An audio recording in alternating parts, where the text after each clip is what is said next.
So now we come to the section on treatment of hypoglycemia.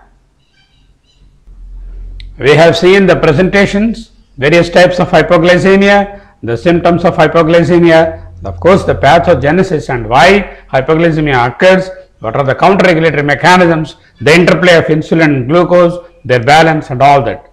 But ultimately what is important is to recognize hypoglycemia and immediately to treat it.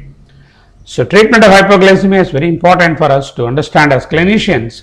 Mild to moderate hypoglycemia, the first thing that we need to do is check the blood glucose by the monitor, take a sample for the lab in a flow rate tube and try to analyze it immediately.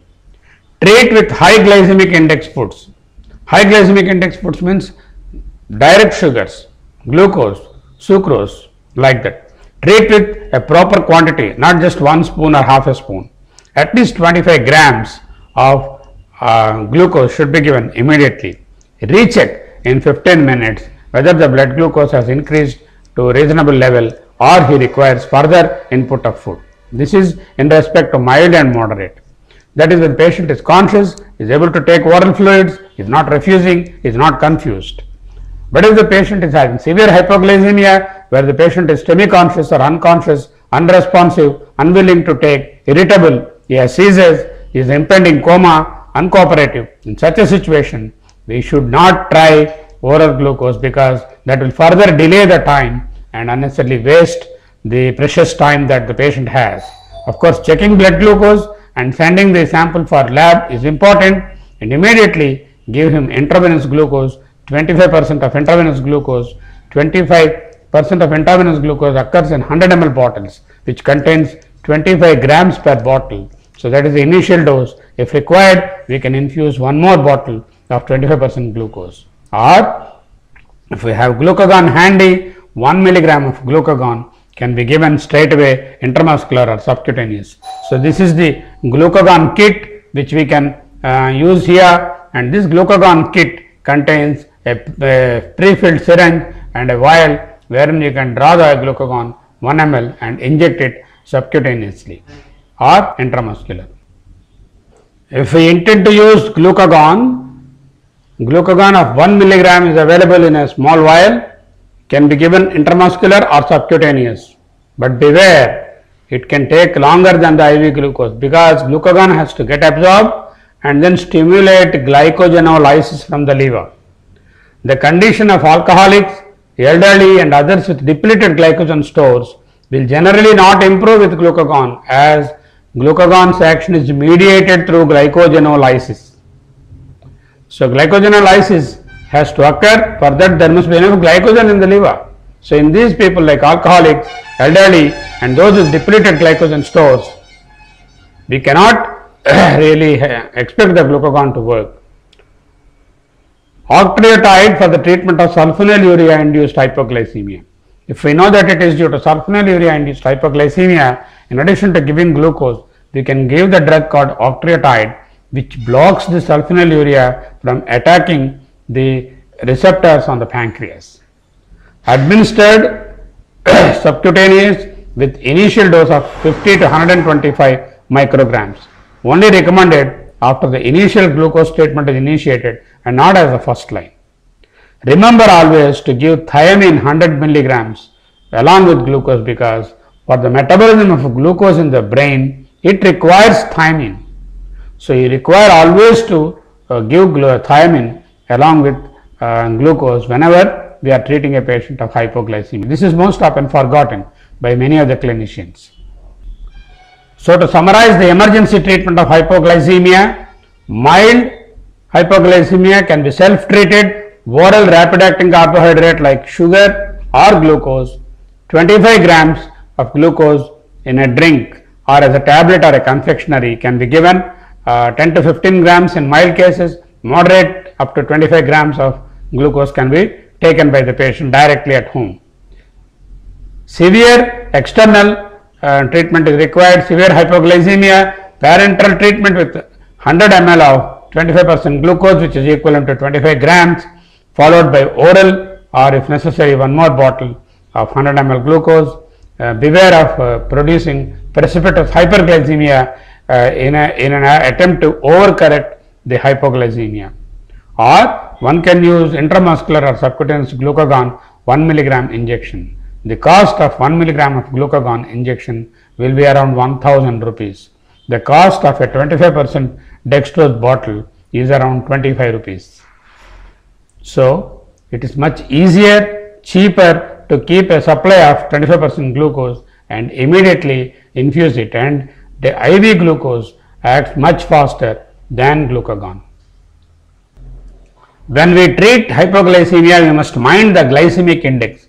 Glycemic index is the ability of the food to raise the blood glucose. The faster it is, the higher is the glycemic index. The slower it raises the blood glucose, the lower is the glycemic index. So, the high glycemic index foods raise the blood glucose very fast within about half an hour time, whereas medium glycemic index they take around 1.5 hours to 2 hours, whereas low glycemic index foods they take around 2 hours to 3 hours to raise the blood glucose. In a scenario where we want to treat hypoglycemia, we would like to give them the high glycemic index foods like direct glucose or sugar. Lower glycemic foods digest and convert to glucose more slowly. High fiber, slower increase in the glucose level. High fat content, again slower increase in the glucose content. Solids slower than liquids. Cold foods slower than hot. Types of sugars affect the glycemic index: glucose, sucrose and starch. Glucose highest glycemic index, sucrose moderate glycemic index, starch very low glycemic index. Always use simple, rapid acting, high glycemic carbohydrates in the treatment of hypoglycemia. When we treat patients of diabetes, not all drugs to treat diabetes produce hypoglycemia. We need to know which are the agents which can produce hypoglycemia, which are the agents which are not prone to produce hypoglycemia.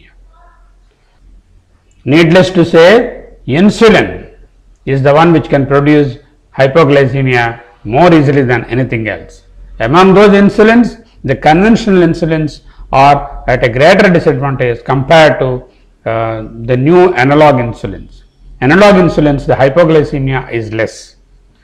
Sulfonylureas, the first generation sulfonylureas, chlorpropamide, tolbutamide are no more used. They are very long acting, they produce hypoglycemia. Among the second generation sulfonylureas, glibenclamide, also the tablet called Dionyl or euglucon, whatever we use, is a sulfonylurea receptor stimulator for a prolonged period, and it is notorious to produce hypoglycemic episodes. So, please refrain from using this prolonged acting sulfonylurea like glibenclamide, and these glibenclamide can produce lots of hypoglycemic episodes. The newer sulfonylureas like glyclazide and glimepiride, they do not produce hypoglycemia to such a great extent. Nevertheless, they also can cause hypoglycemia. Be aware of the fact, but always when we want to use a sulfonylurea, do not use glibenclamide. Use either glyclazide or glimepiride. There are other secretagogues like ripaglinide and metiglinide. Ripaglinide and metiglinide are very instantaneous acting drugs which produce instantaneous release of insulin from the beta cells. So, when there is a meal, then the drug should be taken. No meal, no drug. That should be the regimen for ripaglinide and metiglinide. Remember that these drugs also are secretagogues and they can produce hypoglycemia. Whereas metformin is an instant sensitizer, it reduces hepatic glucose output in the night, but it is not a secretagogue. It will not stimulate the pancreas to produce more of insulin. So much so it will not produce hypoglycemia. Likewise, thiazolidins, pioglitazone also is an insulin sensitizer and is not a secretagogue and is not known to produce hypoglycemia. GLP-1 stimulators are mimetics, incretin mimetics like exenatide which is available as Byetta injection, it also will not produce hypoglycemia. DPP-4 inhibitors like your sitagliptin, sexagliptin, vildagliptin, these also do not produce hypoglycemia.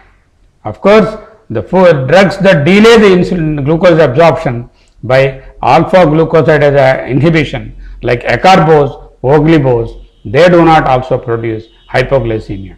So, if a patient is getting recurrent hypoglycemic episodes, we need to consider withdrawing these secretagogues, reduce the dose of insulin, instead bank on these drugs which do not produce hypoglycemia. That is how we have to manage a patient of recurrent hypoglycemia, and always keeping in mind the drug that we are giving is how whether it will produce hypoglycemia or not, we should keep in mind.